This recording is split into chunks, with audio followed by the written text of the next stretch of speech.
Hello everyone, today in this video we will fight against the Atmos character and we will discuss the current situation around the world. When one sees clashes between Ukraine and Russia without the war declaration, for me it's still not a war, it's tormenting Ukraine just to push more and more refugees to the west to destabilize it and to undermine the trust in NATO within these countries. This is really in the Russian interest because undermining the trust in NATO shows that Russia is the only protector, at least for some of them, because they are too small to exist in this changing and dangerous world. This is one thing. Now one sees that the countries that act together, they are few, at least. So Russia, China, Iran, recent moves from the Iran sides that target their, in quotation, favorite neighbors from the other side of the Persian or Arabian Gulf, depending from which side we look at it. So Russia, China, Iran, Germany, which refused to condemn Russian behavior, didn't want to support the Russian opponent, and really undermine Germany undermine as much as they can NATO response towards Russian actions. And another country is, of course, as I said, Russia, China, Iran, Germany, and of course North Korea, that collaborating with Russia is threatening now Japan with fake or real, I don't know, test of the new ballistic missile. I have to mention that this movie I saw, propaganda movie about the testing new ballistic missile by North Korea, and seeing its leader in the fancy leather jacket with fancy black glass within fancy sun black glasses. It's fine, but for propaganda purposes, as it was created, it achieved tremendous effect. So we see that there are at least 4 or 5 countries who are acting together. What's the purpose of their action? The purpose of their action, the ultimate goal of these actions for me, it's more than clear. Kick out the Anglo-Saxons from 2 continents, Europe and Asia. Because these countries want to clean up the post Second World War order, so remainings of the Cold War order that is guaranteed by the presence of Americans and British people, especially though Americans, in the Eurasian continent. Flanks are England, Japan, and in the middle.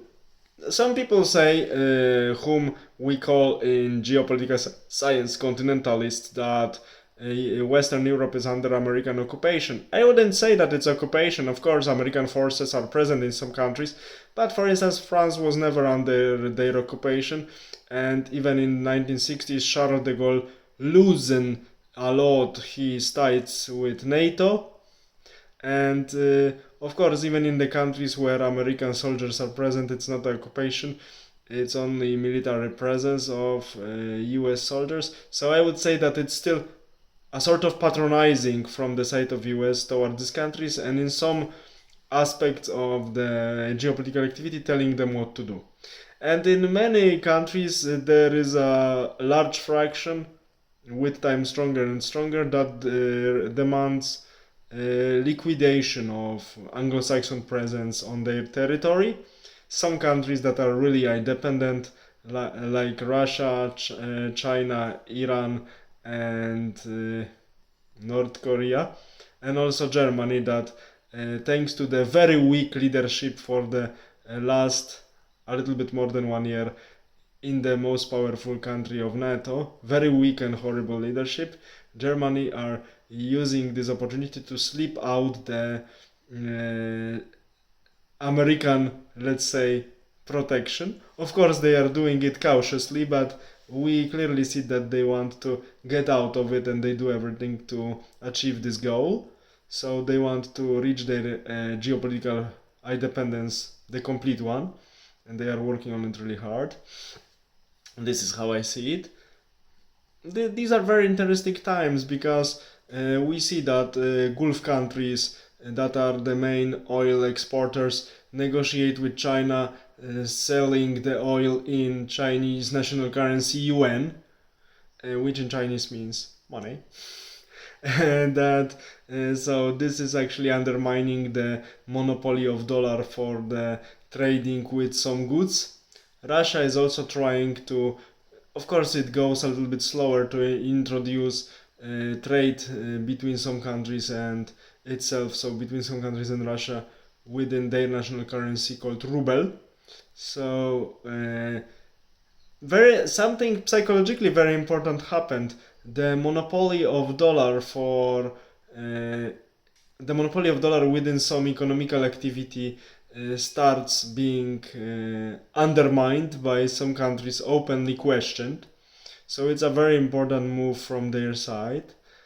So we now clearly see the purposes of the action of these 4 or 5 countries I mentioned.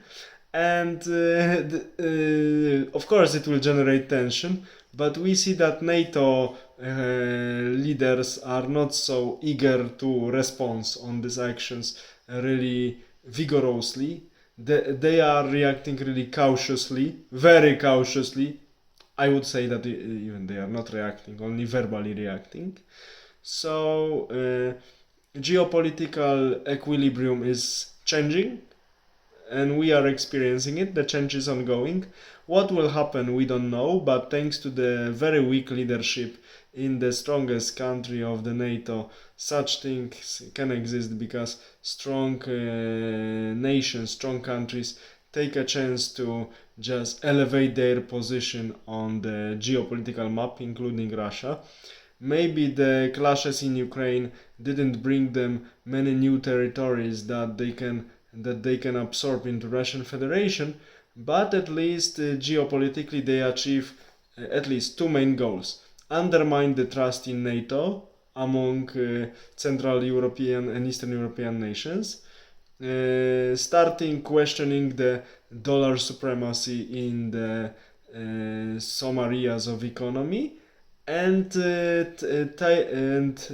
making their ties stronger with such countries like China, Iran, Germany, and North Korea, with the potbelly fat guy as a leader. So who is wearing fancy leather jacket and sunglasses and testing missiles? If really testing new missiles or old missiles, I mean the missile Hwasong Type 17 or 15, we don't know, but we know that something happened, and Japanese got a really serious warning that they shouldn't be so eager to respond on Russian actions in Ukraine. So clear collaboration between these 2 countries is visible. So one bloc of countries is being formed against another bloc of countries that are now are formed for a long time under the umbrella of NATO, but we see that some countries like Germany are not so strongly embedded within the NATO structures. They are loosely mounted within them, and they want to get out of them because they would like to get out of the Anglo-Saxon umbrella, and they are trying to do so. So there are very interesting geopolitical processes and also economical processes going on. Middle East, we see that more and more inclining towards Russia and China. So also Anglo-Saxons are slowly losing their influences. Are they able to recover them quickly? I don't know. We will see. But many things are happening, and times we are living in are interesting. This is my brief description of the geopolitical situation, how I see it currently, and the Ukrainian conflict, still not war. I oppose calling it war because it was even not declared. There are some military clashes, just revealed openly to the ones who want to see it. Clear blocks of 2 countries that are slowly preparing for different types of rivalry between them. We will see how it will develop in the future. All the best. I leave you with some optimism. At least our future will be interesting and not only dominated by some micro dangers, realistic or not.